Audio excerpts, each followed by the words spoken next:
Les amis, bonjour. La question du jour qui est fondamentalement belge, faut-il enseigner l'arabe à l'école?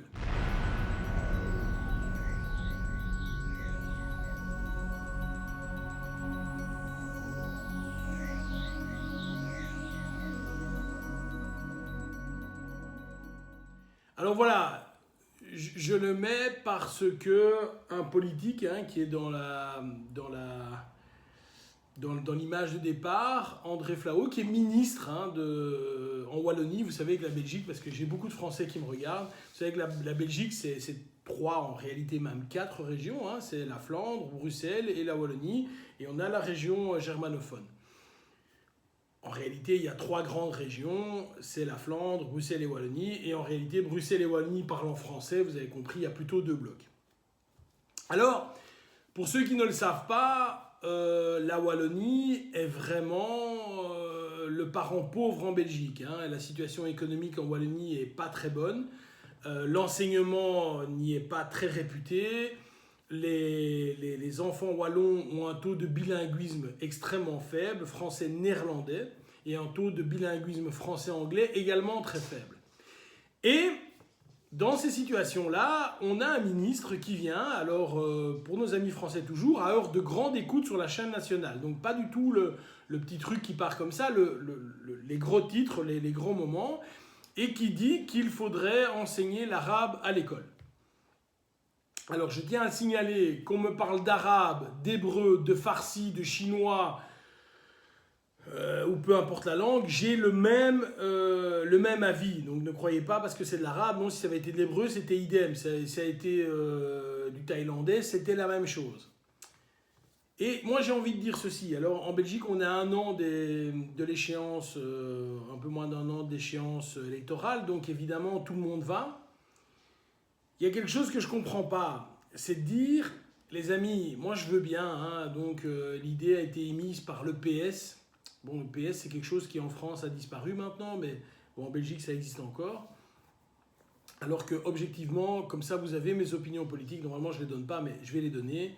Moi je suis vraiment du fond de mon cœur un social-libéral ou un libéral-social, donc je suis plutôt au milieu, dans le sens où effectivement on a besoin de l'État, on a besoin des hôpitaux, on a besoin de la police, on a besoin des routes, on a besoin de tous, on a besoin d'encadrement, on a besoin d'enseignants, on a besoin de gens qui aident, mais on a également besoin d'entreprises. Donc je ne suis pas l'État dirige tout et je ne suis pas le capital dirige tout, je suis vraiment au milieu.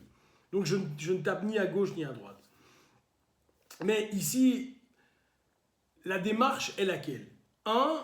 De stigmatiser encore un peu plus une communauté. Parce qu'évidemment, lorsque tu vas pointer du doigt enseigner l'arabe, tu as évidemment tous les gens qui sont contre, qui vont taper dessus. Et donc, c'est encore une fois, et je trouve ça horrible, c'est encore une fois fractionner l'État. Donc, il y aura ceux qui seront du côté pro et du côté contra et du côté contre, évidemment. Donc, je ne trouve pas ça très, très malin, premier point.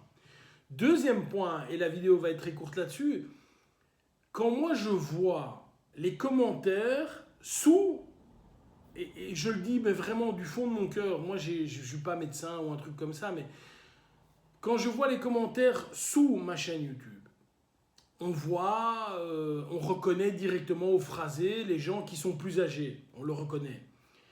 Mais très souvent les gens les plus jeunes, pas tous bien sûr, pas tous, je ne fais pas une généralité, mais certains en tout cas, ne savent pas écrire en français.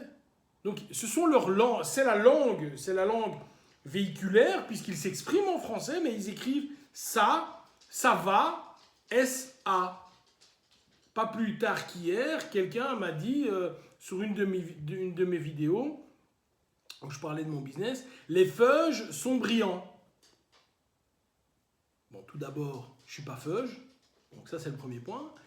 Et brillant, évidemment, il n'a pas mis de S à brillant. Alors, c'est évidemment pas très grave. Je lui ai évidemment rétorqué que lui n'était pas tellement brillant, puisque sur une phrase qui comporte 3 mots, il arrivait à faire une faute. Mais c'est évidemment pas très grave. Mais moi, j'ai envie de dire ceci. Monsieur Flahault et les politiques qui défendent ce truc-là en Belgique. Avant d'apprendre l'arabe, l'hébreu ou le farsi, un conseil, mais vraiment d'un citoyen, vraiment d'un citoyen, il serait peut-être utile, puisque vous avez ici la Wallonie, vous avez la Flandre, hein, deux communautés qui sont accolées, de peut-être parler flamand. Peut-être. Peut-être. Alors que les Flamands, eux, ont un taux de bilinguisme beaucoup, beaucoup plus haut que les Wallons. Ce qui explique que dans toutes les administrations fédérales, vous retrouvez des Flamands au plus haut poste, puisqu'ils parlent les deux langues. Donc ce serait peut-être intéressant de parler déjà la langue du pays. Ensuite, si tu te dis, ben oui, mais moi je suis à fond dans les langues étrangères, il serait peut-être utile et intéressant de parler la langue véhiculaire internationale, c'est-à-dire l'anglais. Moi je ne suis pas anglais ou anglophone, mais effectivement je parle anglais parce que quand je vois des gens à l'international ou que je me déplace, ben, la langue véhiculaire dans tous les pays du monde, que ce soit les pays d'Asie, du Maghreb, aux États-Unis fatalement, ou même en Russie, la langue véhiculaire internationale, c'est l'anglais. Donc, les gars, tu veux apprendre une langue étrangère, apprenons l'anglais. Alors effectivement, quand tu connais le français, le néerlandais et l'anglais, que tu veux apprendre une langue étrangère, que ce soit effectivement l'arabe, etc., le farsi, l'hébreu, machin, pas de problème pour moi. Mais on en est loin, hein, les gars. On en est loin. Hein. Vu ce que vous voyez, si vous avez un peu d'éducation, regardez les posts Facebook, etc. Moi, je vais vous donner un conseil, monsieur Flao, monsieur le ministre. N'apprenez pas l'arabe à l'école. N'apprenez même pas l'anglais. N'apprenez même pas le néerlandais. Apprenez le français à nos élèves. Le français, simplement le français. Qu'on sache écrire une phrase de 5 mots avec... on essaye sur 5 mots de ne pas avoir de faute. On essaye. On essaye, quand je vois certaines personnes s'exprimer, mais je me dis... Mais les gens viennent d'un autre continent. Ah non, le gars, il vit ici, en fait. Hein. Il s'exprime, mais tu ne comprends pas ce qu'il dit. Le gars, il parle avec des mots, il pense parler français. Toi, tu penses qu'il parle un mélange de wallon, ingala, je ne sais pas quoi. Enfin bref, le gars ne sait déjà pas parler la langue du pays.